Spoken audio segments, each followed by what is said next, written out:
Assalamualaikum warahmatullahi wabarakatuh.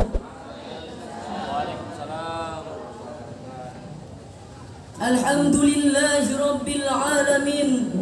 Wassalatu wassalamu ala ashrafil anbiya'i wal mursalin Sayyidina wa habibina Muhammadin wa ala alihi wa sahbihi ajma'in, amma ba'd. Dewan Hakim dan hadirin sebangsa dan setanah air yang kami hormati, Profesor Dr. Amin Rais, seorang tokoh reformasi Indonesia, mengatakan umat Islam saat ini, terutama Indonesia, adalah umat yang tertinggal, terbodoh, dan terbelakang jika dibandingkan dengan umat lain di dunia. Kita perhatikan data berikut. Sumber daya alam Indonesia yang subur makmur kini 80% dikuasai dan dieksploitasi oleh bangsa lain. Perekonomian Indonesia kini berada pada puncak krisis yang mengkhawatirkan dan menyebabkan bangsa kita memiliki hutang 19 triliun lebih, sehingga setiap bayi yang lahir di pundaknya terdapat hutang 7,5 juta. Perekonomian Indonesia, pendidikan Indonesia yang dulu dijadikan kiblat Malaysia, kini malah menjadi terpuruk dan terbelakang, berada pada urutan ke-110 dari 117 negara di dunia.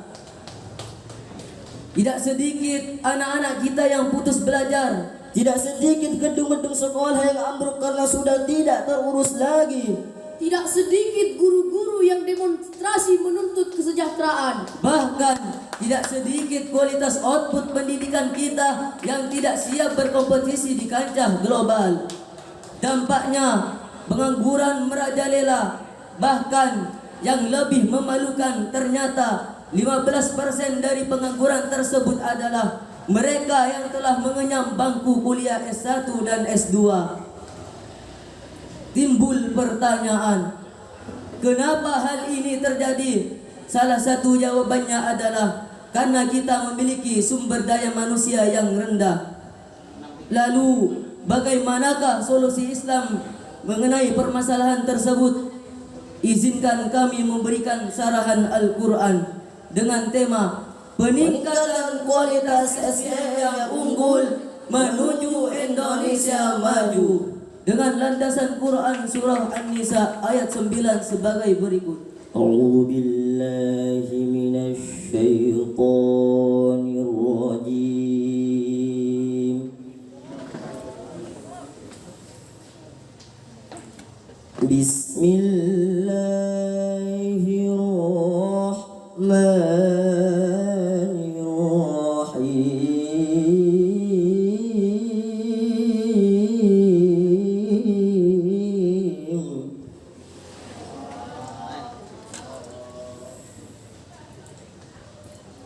وَلْيَخْشَ الَّذِينَ لَوْ تَرَكُوا مِنْ خَلْفِهِمْ ذُرِّيَّةً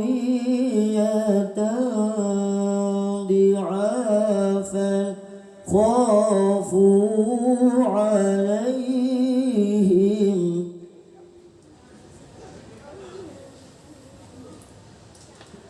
فَلْيَتَّقُوا اللَّهَ وَلْيَقُولُوا قَوْلًا سَدِيدًا.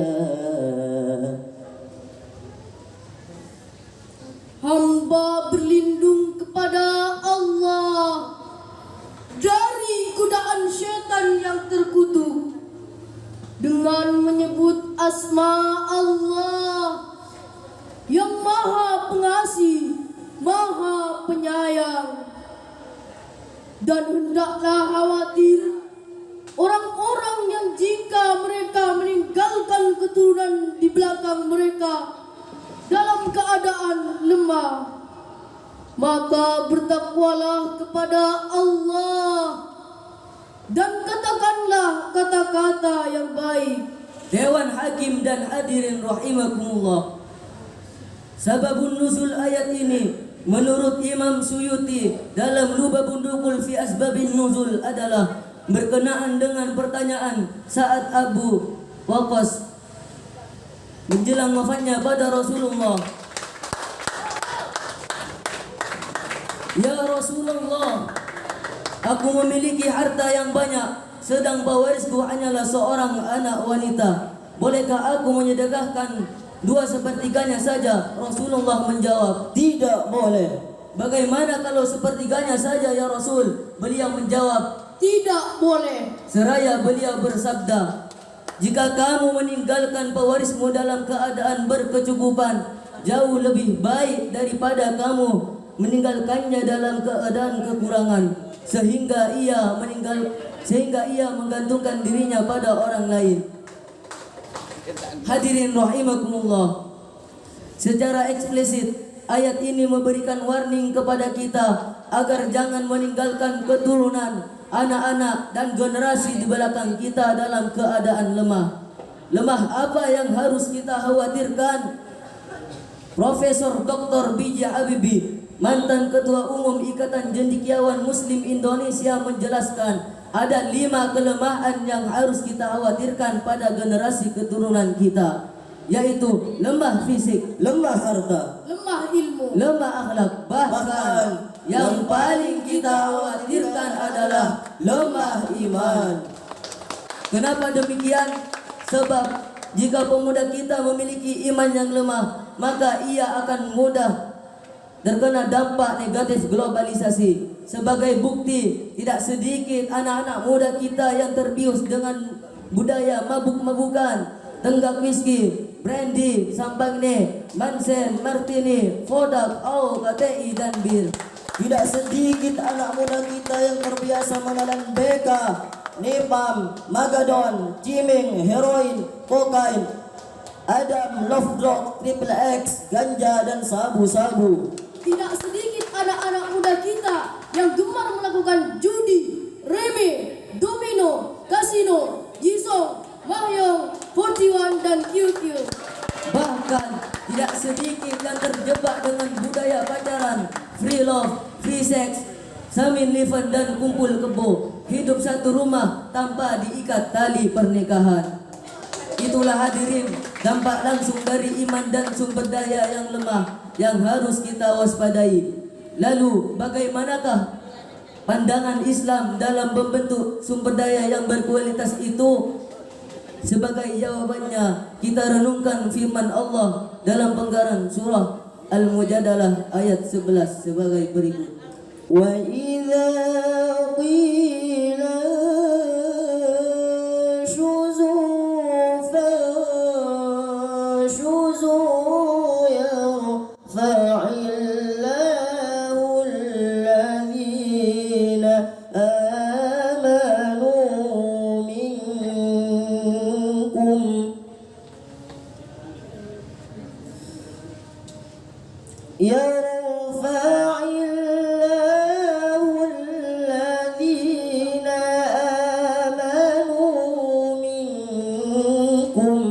والذين أوتوا العلم درجات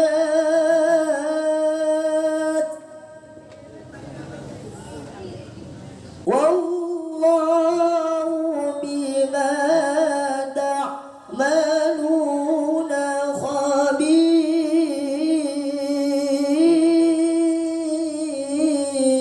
خبير والله بما تعملون خبير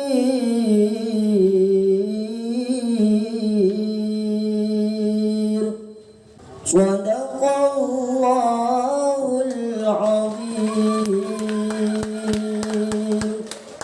Dan apabila dikatakan berdirilah kamu, maka berdirilah.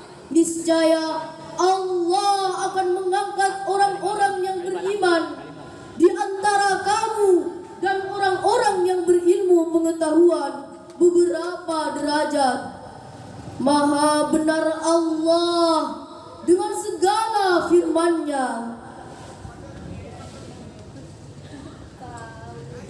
Hadirin rahimakumullah. Ayat tersebut memberikan petunjuk bahwa untuk meningkatkan sumber daya yang berkualitas itu, mau tidak mau kita harus memiliki iman yang kuat dan ilmu pengetahuan yang mumpuni. Dengan kata lain, jika seseorang ingin sukses dalam hidupnya, kita harus memiliki iman dan ilmu secara seimbang. Dengan iman dan ilmulah derajat kita dapat meningkat. Hadirin rahimakumullah. Profesor Dr. Quraish Shihab dalam tafsir Al-Misbah menjelaskan kalimat iman dan ilmu disebut secara beriringan pada ayat tersebut mengandung arti bahwa iman tidak boleh dipisahkan dengan ilmu. Begitupun sebaliknya, manusia beriman tapi tanpa ilmu, ia akan lemah dan mudah diperdaya. Sebaliknya, manusia berilmu tapi tidak memiliki iman, ia akan menjadi jahat, buas, ganas, bahkan lebih ganas dari binatang buas. Pantas kalau Albert Einstein mengatakan, "Science without religion is blind, but religion without science is blind." Ilmu pengetahuan tanpa agama akan buta, sedangkan agama tanpa ilmu pengetahuan akan lumpuh.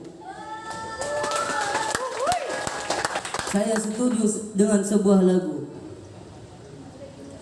Jangan bilang kau pemuda kuat, jangan mentang-mentang badan sehat. Bila dirimu tinggalkan sholat, inna lillah, inna lillah. Bila dirimu cinta sholawat, bila hatimu rindu Muhammad, itu baru pemuda yang hebat. Masya Allah, Masya Allah. Dengan demikian, dari uraian tadi dapat disimpulkan bahwa untuk membangun bangsa ini dari keterbelakangan dan keterpurukan diperlukan sumber daya manusia yang berkualitas, dan sumber manusia yang berkualitas adalah manusia yang memiliki iman yang kuat, Ilmu yang mantap, Keterampilan cakap. Sedangkan untuk mewujudkan SDM yang berkualitas tersebut diperlukan kerjasama semua pihak, pemerintah, orang tua, dan masyarakat. Terakhir, marilah berdoa semoga Allah memberikan kekuatan iman dan ilmu kepada anak-anak muda kita, sehingga mereka mampu membangun bangsa ini menjadi baldatun thayyibatun wa rabbun ghafur. La beremba